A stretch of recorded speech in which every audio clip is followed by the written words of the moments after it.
darbų ruošimas ir tas vadinamas krūvis.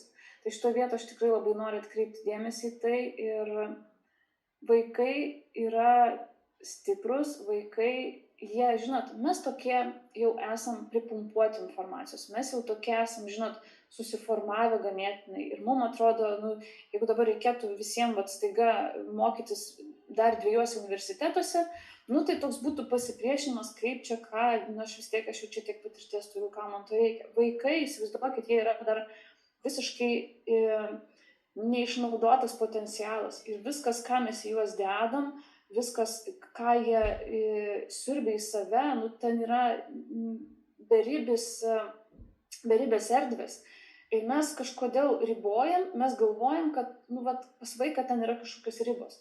Ne, jų nėra, jie yra be galo žingeidūs, jie sutinkama aplinka, sutinkamu palaikymu, su meilė ir priėmimu, jie galėtų daug daugiau, negu jums atrodo.